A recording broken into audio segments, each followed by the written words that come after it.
Hello everyone, welcome back to my channel. ನಾನು ನಿಮ್ಮ ಪ್ರೀತಿ ಅಶ್ವಿನಿ ಮಂಜುನಾಥ್. ಹೇಗಿದ್ರೆ ಎಲ್ಲರೂ? ಐ ಹೋಪ್ ಚೆನ್ನಾಗಿದ್ದೀರಾ ಅಂತ ಭಾವಿಸ್ತಾ ಇದ್ದೀನಿ. ನಾನು ಕೂಡ ಚೆನ್ನಾಗಿದ್ದೇನೆ. ಇವತ್ತಿನ ವಿಡಿಯೋದಲ್ಲಿ ನಾನು ಬಾಳೆಹಣ್ಣಿನ ಬೋಂಡ ಮಾಡ್ತಾಯಿದ್ದೀನಿ. ಸ್ವೀಟ್ ಬೋಂಡ ತುಂಬಾ ಚೆನ್ನಾಗಿರುತ್ತೆ, ಫ್ಲಫಿಯಾಗಿರುತ್ತೆ. ಹಾಗೆ ತಿಂತಾಯಿದ್ರೆ ಟೇಸ್ಟು ಕೂಡ ಬಾಳೆಹಣ್ಣು ಫ್ಲೇವರ್. ಅಂದರೆ ಈ ಒಂದು ಬಾಳೆಹಣ್ಣಿನ ಬೋಂಡ ಮಾಡಬೇಕಾದ್ರೆ ನೀವು ಯಾವ ತರಹದ ಬಾಳೆಹಣ್ಣು ತೊಗೋಬೇಕಪ್ಪ ಅಂದರೆ ಕಳ್ತಿರುವಂತಹ ಪಚ್ಚ ಬಾಳೆಹಣ್ಣು ತೊಗೊಳ್ಳಿ. ಪಚ್ಚ ಬಾಳೆಹಣ್ಣಲ್ಲಿ ತುಂಬ ಫ್ಲೇವರ್ ಇರುತ್ತೆ. ಈ ಥರ ಚುಕ್ಕಿ ಚುಕ್ಕಿ ಇರುತ್ತಲ್ಲ, ಈ ಥರ ಬಾಳೆಹಣ್ಣನ್ನು ನಾನು 3 ಬಾಳೆಹಣ್ಣನ್ನು ತೊಗೊಂಡಿದ್ದೀನಿ. ಹಾಗೆ ಒಂದು ಚಿಟಿಕೆ ಉಪ್ಪು, 2 ಏಲಕ್ಕಿ, ಒಂದು ಅರ್ಧ ಕಪ್ಪಷ್ಟು ಮೈದಾ ತೊಗೊಂಡಿದ್ದೀನಿ. ಹಾಗೆ 1 ಕಪ್ಪಷ್ಟು ಗೋಧಿ ಹಿಟ್ಟನ್ನು ತೊಗೊಂಡಿದ್ದೀನಿ. ನೀವು ಮೈದಾ ಹಿಟ್ಟು ಬೇಡ ಅಂದರೆ ಸ್ಕಿಪ್ ಮಾಡಿ, ಬರೀ ಗೋಧಿ ಹಿಟ್ಟಿನಲ್ಲೇ ಮಾಡ್ಕೊಬೋದು. ಹಾಗೆ ಇಲ್ಲಿ ಒಂದು ಅರ್ಧ ಕಪ್ಪಷ್ಟು ಅಥವಾ ಒಂದು 4 ರಿಂದ 5 ಟೇಬಲ್ ಸ್ಪೂನಷ್ಟು ಸಕ್ಕರೆಯನ್ನು ಹಾಕ್ಕೊಂಡಿದ್ದೀನಿ. ಹಾಗೆ ಚಿಟಿಕೆ ಸೋಡಾವನ್ನು ಬಳಸ್ತಾ ಇದ್ದೀನಿ ನಾನಿಲ್ಲಿ. ಮೊದಲನೇದಾಗಿ ಇದನ್ನು ಮಾಡೋದಕ್ಕೂ ಮುಂಚೆ ನೀವು ನನ್ನ ಚಾನಲನ್ನು ಸಬ್ಸ್ಕ್ರೈಬ್ ಮಾಡ್ಕೊಳ್ಳಿ. ಹಾಗೆ ಬೆಲ್ ಐಕಾನ್ ಪ್ರೆಸ್ ಮಾಡಿ, ವಿಡಿಯೋಗೊಂದು ಲೈಕ್ ಕೊಡಿ, ಹಾಗೆ ಶೇರ್ ಕೂಡ ಮಾಡಿ ಅಂತ ಹೇಳ್ತಾ ಇವತ್ತಿನ ವಿಡಿಯೋನ ಸ್ಟಾರ್ಟ್ ಮಾಡ್ತಾ ಇದ್ದೀನಿ. ಯಾರೆಲ್ಲ ನನ್ನ ವಿಡಿಯೋನ ಹೊಸದಾಗಿ ನೋಡ್ತಾ ಇದ್ದೀರಾ ಅವರು ದಯವಿಟ್ಟು ಸಬ್ಸ್ಕ್ರೈಬ್ ಮಾಡ್ಕೊಂಡು ನೋಡಿ ಅಂತ ಹೇಳ್ತಾ ಇದ್ದೀನಿ. ಯಾಕೆಂದರೆ ನನ್ನ ಚಾನಲ್ನಲ್ಲಿ ಸಬ್ಸ್ಕ್ರೈಬರ್ ಕಮ್ಮಿ ಇದ್ದಾರೆ. ಅದಕ್ಕೋಸ್ಕರ ಎಲ್ಲರೂ ನನಗೆ ಎಲ್ಲರ ಥರ ಯಾರಿಗೆಲ್ಲ ಸಪೋರ್ಟ್ ಮಾಡ್ತೀರಾ ಅವ್ರದ್ದೇ ಅದೇ ಥರ ನನಗೂ ಸಪೋರ್ಟ್ ಮಾಡಿ ಅಂತ ಕೇಳ್ಕೊಳ್ತಾ ಇದ್ದೀನಿ. ಮೊದಲನೇದಾಗಿ ಬಾಳೆಹಣ್ಣಿನ ಸಿಪ್ಪೆಯನ್ನು ತೆಗೆದು ಮಿಕ್ಸಿ ಜಾರಲ್ಲಿ ಪೇಸ್ಟ್ ಮಾಡ್ಕೊಬೇಕಾಗತ್ತೆ. ನಾನಿಲ್ಲಿ ಮಿಕ್ಸಿ ಜಾರಿಗೆ ಬಿಡಿಸಿ ಹಾಕ್ಕೊಂಡಿದ್ದೀನಿ. ಜೊತೆನಲ್ಲೇ 2 ಏಲಕ್ಕಿ ಹಾಕ್ಕೊಂಡು ಪೇಸ್ಟ್ ಮಾಡ್ತೇನೆ. ನೀರನ್ನು ಸೇರಿಸ್ಕೊಬೇಡಿ, ಹಾಗೆಯೇ ಪೇಸ್ಟ್ ಮಾಡ್ಕೊಳ್ಳಿ. ಬಾಳೆಹಣ್ಣು ಪೇಸ್ಟ್ ಮಾಡ್ಕೊಂಡು ಬಂದಿದ್ದೀನಿ. ನೆಕ್ಸ್ಟ್ ನಾನಿಲ್ಲಿ ಒಂದು ಅಗಲವಾದ ಪಾತ್ರೆಯನ್ನು ತೊಗೊಂಡು ಹಾಕ್ಕೊಳ್ತಾ ಇದ್ದೀನಿ. ನೆಕ್ಸ್ಟ್ ನಾನಿಲ್ಲಿ ಚಿಟಿಕೆ ಸೋಡಾವನ್ನು ಹಾಕ್ಕೊಳ್ತಾ ಇದ್ದೀನಿ. ಹಾಗೆ ಚಿಟಿಕೆ ಉಪ್ಪು ಹಾಕೋದ್ರಿಂದ ತುಂಬ ಚೆನ್ನಾಗಿರುತ್ತೆ, ಟೇಸ್ಟ್ ಡಬಲ್ ಆಗುತ್ತೆ ಅಂತಲೇ ಹೇಳ್ಬೋದು. ಹಾಗೆ ಒಂದು 4 ರಿಂದ 5 ಟೇಬಲ್ ಸ್ಪೂನಷ್ಟು ಸಕ್ಕರೆ. ಹಾಗೆ ನಾನಿಲ್ಲಿ ತೆಗೆದಿಟ್ಕೊಂಡಿರುವಂತಹ ಗೋಧಿ ಹಿಟ್ಟು, ಜರಡಿ ಇಟ್ಕೊಂಡು ನಾನು ಹಾಕ್ಕೊಂಡಿರೋದು. ನೆಕ್ಸ್ಟು ಮೈದಾ ಕೂಡ ಬಳಸ್ತಾ ಇದ್ದೀನಿ. ಇಷ್ಟು ಹಾಕ್ಕೊಂಡು ನೀಟಾಗಿ ಮಿಕ್ಸ್ ಮಾಡ್ಕೊಬೇಕಾಗತ್ತೆ. ಎಲ್ಲೂ ಗಂಟಿಲ್ದೇ ಮಿಕ್ಸ್ ಮಾಡ್ಕೊಬೇಕು. ಈ ರೀತಿಯಾಗಿ ತೆಳುವಾದರೆ ಇನ್ನೊಂದು ಸ್ವಲ್ಪ ಹಿಟ್ಟನ್ನು ಹಾಕ್ಕೊಂಡು ಒಂದು ಹದಕ್ಕೆ ನಾವು ಬಜ್ಜಿ ಮಾಡ್ತೀವಲ್ಲ ಅದಕ್ಕೆ ಕಲಿಸ್ಕೊಬೇಕಾಗತ್ತೆ. ಇಲ್ಲಿ ನೋಡ್ತಾ ಇರ್ಬೋದು, ನಾನು ತಗೊಂಡಿರೋ ಹಿಟ್ಟು ಅಷ್ಟಕ್ಕೇ ಸಾಕಾಗಿದೆ. ಈ ಥರ ಹಿಟ್ಟು ತೆಗೆದ್ರೆ ಈ ರೀತಿಯಾಗಿ ಬರಬೇಕಿಲ್ಲ ಅಂದರೆ ಸ್ಪೂನಿಂದನಾದರೂ ನೀವು ಬಿಟ್ಕೊಬೋದು. ನಾನಿಲ್ಲಿ ಸಕ್ಕರೆ ಹಾಕಿರೋದ್ರಿಂದ ಅದು ಸ್ವಲ್ಪ ಸಕ್ಕರೆ ಕರಗಿದ ಮೇಲೆ ಸ್ವಲ್ಪ ತೆಳುವಾಗುತ್ತೆ.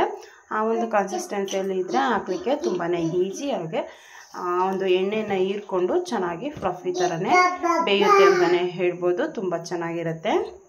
ಇದನ್ನು ಒಂದು 5 ರಿಂದ 10 ನಿಮಿಷ ರೆಸ್ಟಿಗೆ ಇಟ್ಬಿಡ್ತಾ ಇದ್ದೀನಿ.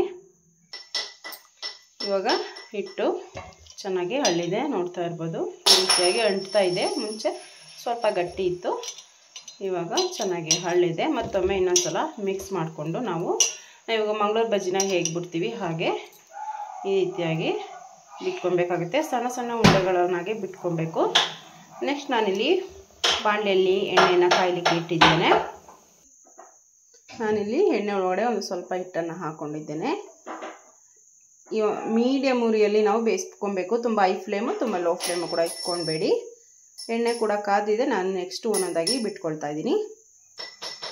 ನಾವು ಈ ಒಂದು ಬೋಂಡ ಅಥವಾ ಬಜ್ಜಿಯನ್ನು ಹಾಕ್ಬೇಕಾದ್ರೆ ಸ್ವಲ್ಪ ಕೈಗೆ ನೀರನ್ನು ಹಾಕ್ಕೊಂಡು ಈ ರೀತಿಯಾಗಿ ತೊಗೊಬೇಕು. ಸೈಡಿಂದ ಬಿಟ್ಕೊಡಿ. ಈ ರೀತಿಯಾಗಿ ಸ್ವಲ್ಪ ಉಂಡೆಗಳನ್ನು ಈ ರೀತಿ ಬಿಟ್ಕೊಂಡ್ರೆ ಅದೇ ಡಬಲ್ ಆಗುತ್ತೆ. ನಾನಿಲ್ಲಿ ಎಲ್ಲವನ್ನು ಹಾಕ್ಕೊಳ್ತಾ ಇದ್ದೀನಿ.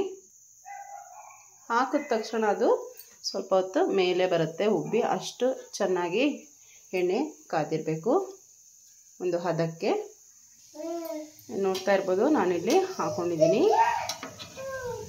ಅಂದರೆ ಹಾಕ್ಬೇಕಾದ್ರೆ ಚಿಕ್ಕದಾಗಿ ಹಾಕಿದ್ದೆ. ಇಲ್ಲಿ ನೋಡಿ, ಎಣ್ಣೆ ಕುಡಿದು ಫ್ಲಫಿಯಾಗಿ ದಪ್ಪಾಗಿದೆ. ನೋಡಲಿಕ್ಕೆ ಮಂಗಳೂರು ಬಜ್ಜಿ ಥರನೇ ಇದೆ, ತುಂಬ ಚೆನ್ನಾಗಿರುತ್ತೆ. ಆದರೆ ಇದು ನಾನು ಮಾಡ್ತಾ ಇರೋದು ಬಾಳೆಹಣ್ಣಿನ ಬೋಂಡ.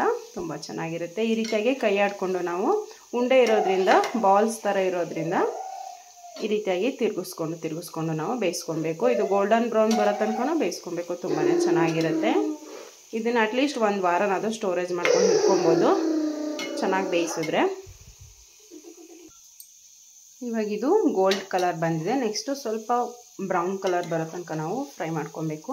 ಇದಕ್ಕೆ ನೀವು ಇವಾಗ ಒಂದು 2-3 ದಿನ ಮಡಿಕೊಂಡು ತಿನ್ನೋದಾದರೆ ನೀವು ಕಾಯಿ ಅಥವಾ ಕೊಬ್ಬರಿಯನ್ನು ಹಾಕ್ಕೊಂಡು ಮಾಡ್ಕೊಬೋದು. ತುಂಬಾ ಚೆನ್ನಾಗಿರುತ್ತೆ. ನಾನೊಂದು ವಾರ ಸ್ಟೋರೇಜ್ ಮಾಡಿ ಇಟ್ಕೊಂಡು ತಿನ್ನೋದ್ರಿಂದ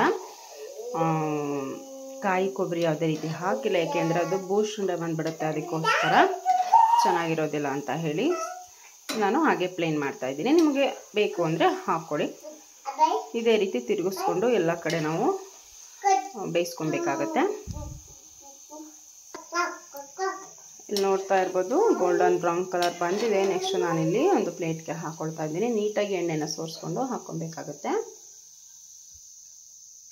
ಟಿಶ್ಯೂ ಪೇಪರ್ ಇದ್ದರೆ ಹಾಕ್ಕೊಳ್ಳಿ. ಟಿಶ್ಯೂ ಪೇಪರ್ ಖಾಲಿ ಇದೆ, ಸೊ ಅದಕ್ಕೆ ನಾನು ಹಾಗೆ ಪ್ಲೇಟ್ಗೆ ಸರ್ವ್ ಮಾಡ್ಕೊಳ್ತಾ ಇದ್ದೀನಿ. ಇದೇ ರೀತಿ ನಾನು ಇನ್ನೊಂದು ಬ್ಯಾಚ್ ಹಾಕ್ಕೊಳ್ತಾ ಇದ್ದೀನಿ. ನಾನು ಇನ್ನೊಂದು ಬ್ಯಾಚ್ ಕೂಡ ಅದೇ ರೀತಿ ಹಾಕ್ಕೊಂಡಿದ್ದೀನಿ. ನೀಟಾಗಿ ನಾವು ಈ ರೀತಿ ಮಿಕ್ಸ್ ಮಾಡಿಕೊಂಡು ಬೇಯಿಸ್ಕೊಬೇಕಾಗತ್ತೆ. ಆಯಿಲಲ್ಲಿ ಫ್ರೈ ಮಾಡ್ಕೊಬೇಕಾಗತ್ತೆ. ನೋಡ್ತಾ ಇರ್ಬೋದು ಇವು ಕೂಡ ಬೆಂದಿದೆ.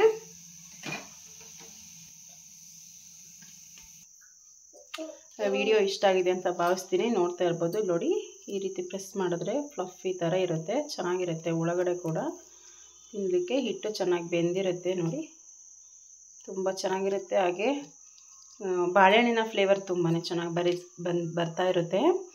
ಏನಪ್ಪ ಅಂತಂದರೆ ಮಕ್ಕಳು ಈ ರೀತಿ ಮಾಡಿಕೊಟ್ರೆ ತುಂಬ ಖುಷಿಪಟ್ಟು ತಿಂತಾರೆ. ಬಟ್ ನಮಗೂ ತುಂಬಾ ಇಷ್ಟ. ದೊಡ್ಡವರಿಂದ ಹಿಡಿದು ಅಜ್ಜಿ ತನಕನೂ ವಯಸ್ಕರ ತನಕನೂ ತಿನ್ಬೋದು. ಇದೊಂದು ಬೋಂಡ ಅಂತಲೇ ಹೇಳ್ಬೋದು, ಬಾಳೆಹಣ್ಣಿನ ಬೋಂಡ. ಈ ವಿಡಿಯೋ ಇಷ್ಟ ಆಗಿದೆ ಅಂತ ಭಾವಿಸ್ತಾ ಇದ್ದೀನಿ. ನೀವು ನೆಕ್ಸ್ಟ್ ಈ ಒಂದು ರೆಸಿಪಿನ ಮಾಡಿ ಹೇಗಿದೆ ಅಂತ ಟೇಸ್ಟ್ ನೋಡಿ ನನಗೆ ಕಮೆಂಟ್ ಬಾಕ್ಸಲ್ಲಿ ತಿಳಿಸಿ. ಯಾರೆಲ್ಲ ನನ್ನ ಚಾನಲನ್ನು ಸಬ್ಸ್ಕ್ರೈಬ್ ಮಾಡ್ಕೊಂಡಿಲ್ಲ ಅವರು ಸಬ್ಸ್ಕ್ರೈಬ್ ಮಾಡ್ಕೊಳ್ಳಿ ಅಂತ ಹೇಳ್ತಾ ನೆಕ್ಸ್ಟ್ ವಿಡಿಯೋದಲ್ಲಿ ಸಿಗ್ತೀನಿ. ಟೇಕ್ ಕೇರ್, ಬಾಯ್ ಬಾಯ್.